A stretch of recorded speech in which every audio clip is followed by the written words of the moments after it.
നിത്യ ഹോസ്പിറ്റലിൽ അഡ്മിറ്റായിട്ട് 3 മണിക്കൂറുകൾ പിന്നിട്ടിരിക്കുന്നു. ആകാശ് എന്ന അവളുടെ ഭർത്താവ് അവളെയൊന്നും ഓർക്കുക പോലും ചെയ്തില്ല. എന്നാൽ സഹോദരിയുടെ അവസ്ഥ കണ്ട് ശരണ്യാകെ തകർന്നു പോയിരുന്നു. താൻ കാരണം, തൻ്റെ ഒരു തീരുമാനം കാരണം അനിയത്തിക്ക് സംഭവിച്ച ഈ ഗതികേട് അവളെ വല്ലാതെ വേട്ടയാടി. അതേസമയം ആകാശ് കൊച്ചിയിലായിരുന്നു. കോഴിക്കോടെ തറവാട് വീട്ടിൽ നിന്ന് മാറി സ്വന്തം ജോലിസ്ഥലത്തായ കൊച്ചിയിലെ വില്ലയിൽ അവൻ തനിച്ച് താമസിച്ചു വരികയാണ്. വീട്ടുകാരുടെ നിർബന്ധത്തിന് വഴങ്ങിയാണ് ആ വിവാഹത്തിന് അവൻ സമ്മതിച്ചത് തന്നെ. തുടക്കം മുതലേ ആ ബന്ധത്തിൽ അവനൊട്ടും താല്പര്യമുണ്ടായിരുന്നില്ല. ഹോസ്പിറ്റൽ വരാന്തയിൽ സൂരജ് ശരണ്യയുടെ അടുത്തേക്ക് വന്നു. അവളുടെ തോളിൽ തട്ടി അവൻ മെല്ലെ വിളിച്ചു, ശരണ്യ, നീ ഇങ്ങനെ കരയല്ലേ? ശരണ്യ അവനെ നോക്കി, കണ്ണുകളിൽ ദേഷ്യവും സങ്കടവും ഇരമ്പി. അവളുടെ എല്ലാം നിന്റെ തെറ്റാണ് സൂരജ്. ഞാൻ പറയുന്ന സമയത്ത് നീ വീട്ടിൽ സത്യം തുറന്നു പറയണമായിരുന്നു. അതും പോട്ടെ, നിന്റെ സഹോദരന് വേണ്ടി നീ എന്നെ നഷ്ടപ്പെടുത്താൻ ശ്രമിച്ചു. പക്ഷെ ഇപ്പോൾ കണ്ടില്ലേ നിന്റെ ഏട്ടൻ ചെയ്തത്. എനിക്കറിയില്ല നമ്മൾ എങ്ങനെ ഈ പ്രശ്നത്തിൽ നിന്ന് പുറത്തു കടക്കുമെന്ന്. സൂരജ് നിസ്സഹായനായി തലയിൽ കൈവച്ചു. സത്യം പറഞ്ഞ ശരണ്യ, ഇങ്ങനെ സംഭവിക്കുമെന്ന് ഞാൻ സ്വപ്നത്തിൽ പോലും കരുതിയില്ല. നീ ആ മണ്ഡപത്തിൽ നിന്ന് ഇറങ്ങിപ്പോന്നാൽ കല്യാണം മുടങ്ങുമെന്നായിരുന്നു ഞാനും കരുതിയത്. എൻ്റെ ഏട്ടൻ നിന്റെ അനിയത്തിയെ തന്നെ കെട്ടുമെന്ന് ഞാൻ സ്വപ്നത്തിൽ പോലും വിചാരിച്ചില്ല. ശരണ്യ അത് കേട്ട് പൊട്ടിക്കരഞ്ഞുപോയി. അവൾക്ക് ഡോക്ടറാകണം എന്ന ഒരൊറ്റ സ്വപ്നമേ ഉണ്ടായിരുന്നുള്ളൂ സൂരജ്. അതാണിപ്പോൾ ഇങ്ങനെ തകർന്നു പോയത്. ഞാൻ കാരണം അവളുടെ ജീവിതം തന്നെ നശിച്ചു. എനിക്ക് എന്നോട് തന്നെ ഇപ്പോൾ വെറുപ്പ് തോന്നുന്നു. അവൾ തളർന്ന് അവൻ്റെ തോളിലേക്ക് തല ചായച്ചു. ചെറുപ്പം മുതലേ അച്ഛനെയും അമ്മയെയും ഏട്ടനെയും അനുസരിച്ച് ശീലിച്ചവളാണ് ഞാൻ. ആകാശ് ചേട്ടന് ഇഷ്ടപ്പെട്ട പെൺകുട്ടിയെ തന്നെ വിവാഹം കഴിക്കട്ടെ എന്ന് കരുതിയതാണ് ഞാൻ. മാറി നിന്നത് തന്നെ.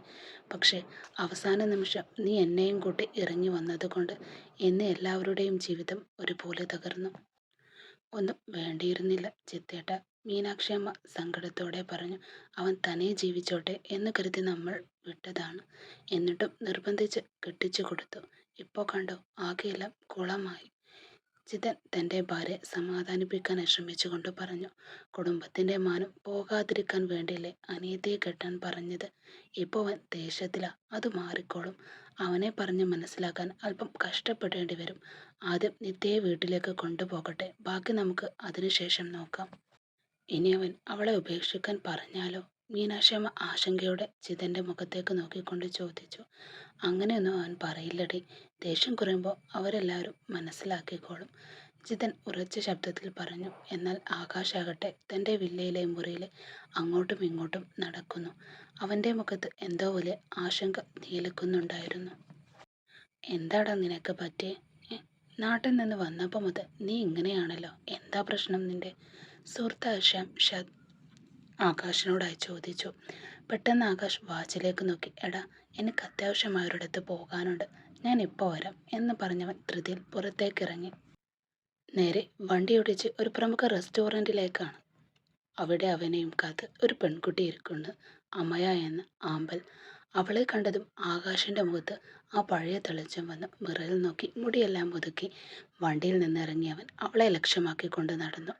അമ്മയുടെ ഓരോ നോട്ടവും അവൻ്റെ ഹൃദയത്തിലേക്ക് തുളച്ച് കയറുന്നത് പോലെ അവന് തോന്നി. ഒരു കൊച്ചു കുഞ്ഞിൻ്റെ നിഷ്കളങ്കതയുണ്ട് അവളുടെ ആ മുഖത്ത് അപ്പോഴും. സോറിയമ്മോ, ഇന്നലെ നാട്ടിൽ പോയതായിരുന്നു. അച്ഛനെയും അമ്മയും കണ്ടിട്ട് കുറേ നാളായല്ലോ, അവൻ അടുത്തു വന്ന് പറഞ്ഞു. അമ്മയെ മുഖം തിരിച്ചു. നീ എന്നോട് മിണ്ടരുത് ആകാശ്. അച്ഛൻ നിന്നെയും കാത്ത് എത്ര മണിക്കൂറാണ് അവിടെ ഇരുന്നതെന്ന് നിനക്കറിയാമോ? അച്ഛൻ അത്രയും തിരക്കുള്ള ആളായിട്ടും നിന്നെ കാണാൻ സമയം കണ്ടെത്തി. നീ അത് ഒട്ടും ചിന്തിക്കുന്നില്ല. ഇനി നീ ആകാശുമായുള്ള ബന്ധം അവസാനിപ്പിക്കണമെന്ന് അച്ഛൻ എന്നോട് ദേഷ്യപ്പെട്ടു പറഞ്ഞു. നിനക്കെന്താ, ഒരു ഡോക്ടറല്ലേ നീ? അതും മെഡിക്കൽ കോളേജ് പ്രൊഫസർ എന്ന ബോധമില്ലേ നിനക്ക്? സോറി അമ്മു, അത്യാവശ്യമായൊരു കോളാണ്. ഞാൻ പിന്നെ വന്ന അച്ഛനെ കണ്ട് സംസാരിച്ചോളാം. പ്ലീസ് ഒന്ന് ക്ഷമിക്കടി. അവൻ അവളുടെ കൈകൾ മുറുകെ പിടിച്ചു. അമ്മയ്ക്ക് ദേഷ്യം സഹിക്കാനായില്ല. താൻ പരിഭവം പറയുമ്പോൾ സ്നേഹത്തോടെ സമാധാനിപ്പിക്കുന്ന ആകാശല്ല എന്നവൻ. ഒരു 10 മിനിറ്റ് നിൽക്കുക ആകാശ്, ഞാൻ ഫുഡ് ഓർഡർ ചെയ്തിട്ടുണ്ട്. അവൾ കെഞ്ചി നോക്കി. അമ്മോ, ഇതൊട്ടും വേഗിക്കാൻ പറ്റാത്ത കാര്യ. അതും പറഞ്ഞവൻ വേഗത്തിൽ റെസ്റ്റോറൻറ്റിൽ നിന്നും പുറത്തേക്ക് നടന്നു. അമ്മയ പകച്ചു പോയതുപോലെ അവനെ നോക്കി നിന്നു. ആകാശിന് എന്താണെന്ന് സംഭവിച്ചു കൊണ്ടിരിക്കുന്നതെന്ന് അവൾക്കൊന്നും മനസ്സിലായില്ല. നിത്യ ഹോസ്പിറ്റലിൽ നിന്ന് ഡിസ്ചാർജായി വീട്ടിലേക്ക് എത്തിയിട്ട് മണിക്കൂറുകൾ കഴിഞ്ഞു. അവളുടെ കണ്ണുകളിൽ നിന്നും ആ മരവിപ്പ് ഇപ്പോഴും മാറിയിട്ടില്ല. ശരണ്യ അവളെയും എടുത്ത് ഹാളിലെ സോഫയിലേക്ക് മെല്ലെ ഇരുത്തി. ആ വീട് അപ്പോഴും ശൂന്യമാണ്, വിജനവുമാണ്. അല്ല, ആകാശിന്റെ അസാന്നിധ്യം അവിടെ ഇല്ലാത്തത് കൊണ്ട് മാത്രം അത് വല്ലാത്തൊരു ശൂന്യതയിലേക്ക് വീണുപോയി. ഈ ആകാശ്, അവൻ ഇതെവിടെ പോയി? നീ അവനെ ഒന്ന് വിളിക്ക്. ജിതൻ അതീവ ഗൗരവത്തോടെ മീനാക്ഷി അമ്മയോടായി പറഞ്ഞു. നിത്യ ഇവിടെ ഇങ്ങനെ തകർന്നിരിക്കുമ്പോഴാണ് അവന്റെ ഈ അലച്ചിൽ. മീനാക്ഷിയമ്മയുടെ സ്വരം ഇടറി. സൂരജ് അങ്ങോട്ട് വന്നതും ദേഷ്യത്തോടെ അച്ഛൻ അവനെ തടഞ്ഞുകൊണ്ട് പറഞ്ഞു. എന്തിനാടാ നീ ഈ ചതി ചെയ്തേ? നിന്റെ ഒരൊറ്റ തീരുമാനം കാരണം ഇന്ന് ഈ നരകിക്കുന്നത്. എത്ര പേരാണെന്ന് നിനക്കറിയാമോ? അച്ഛ, ഞാൻ ഏട്ടനോട് സംസാരിക്കാം. ഞാൻ പറഞ്ഞ അവന് മനസ്സിലാക്കും. ഞാൻ മാപ്പ് പറയാം. സൂരജ് തല കുനിച്ചുകൊണ്ട് അച്ഛനോടായി പറഞ്ഞു. അച്ഛൻ പരിഹാസത്തോടെ ചിരിച്ചു. മനസ്സിലാകുമെന്നോ? നിന്നേക്കാൾ 4 വയസ്സ് മൂത്തതല്ലടാ അവൻ. അവന് കാര്യങ്ങൾ മനസ്സിലാകുമായിരുന്നെങ്കിൽ നമ്മൾ ആരും ഇന്നിങ്ങനെ ഉരുകിത്തീരേണ്ട അവസ്ഥ വരില്ലായിരുന്നു. അതേസമയം കൊച്ചിയിലെ ഒരു ഫ്ലാറ്റിലെ സ്വിമ്മിംഗ് പൂളിന്റെ അരികിൽ ലോകം മറന്ന അവസ്ഥയിലാണ് ആകാശ്. വീട്ടുകാരുടെ തുടർച്ചയായുള്ള കോളുകൾ അവന്റെ ഫോണിൽ മിന്നിമറയുന്നുണ്ടായിരുന്നു. ഫോണിലേക്ക് നോക്കുമ്പോൾ അവന് തോന്നുന്നത് അറപ്പും വെറുപ്പും മാത്രമാണ്. അമ്മ എത്ര തവണ വിളിച്ചിട്ടും അവൻ ഫോൺ എടുത്തില്ല. ഒടുവിൽ അച്ഛൻ്റെ കോൾ വന്നപ്പോൾ അവൻ അതെടുത്തു. ആകാശ്, നീ എവിടെയാടാ? ഞങ്ങൾ നിത്യയും കൊണ്ട് വീട്ടിലെത്തി. നീ എന്തിനാ ഇങ്ങനെ ഒളിച്ചോടുന്നത്? ചിതന്റെ ശബ്ദത്തിൽ ഗൗരവമുണ്ടായിരുന്നു. ആകാശിന്റെ കണ്ണുകൾ ദേഷ്യം മാളിക്കത്തി. അച്ഛ, ഞാൻ കൊച്ചിയിലെത്തി. ഇനി ഇതിനെക്കുറിച്ചൊന്നും സംസാരിക്കേണ്ട. എന്ത്? ഇന്നല്ലേ നിന്റെ കല്യാണം കഴിഞ്ഞത്? നിന്റെ ഭാര്യ ഹോസ്പിറ്റൽ തനിച്ചാക്കിയിട്ടാണോ നീ കൊച്ചിയിലേക്ക് പോയത്? ഇതാണോ നിന്റെ മര്യാദ? വേഗം ഇങ്ങോട്ട് വരാൻ നോക്ക്. ചിതൻ ദേഷ്യം കൊണ്ട് പറഞ്ഞു. അതുവരെ അടക്കി പിടിച്ച രോഷം ആകാശിൽ അണ പൊട്ടിയൊഴുകി. നിങ്ങളുടെ എല്ലാവരുടെയും നിർബന്ധത്തിന് വഴങ്ങി ഞാൻ ആ കല്യാണത്തിന് തന്നെ സമ്മതിച്ചത്. എനിക്കിനി അവളെ വേണ്ട.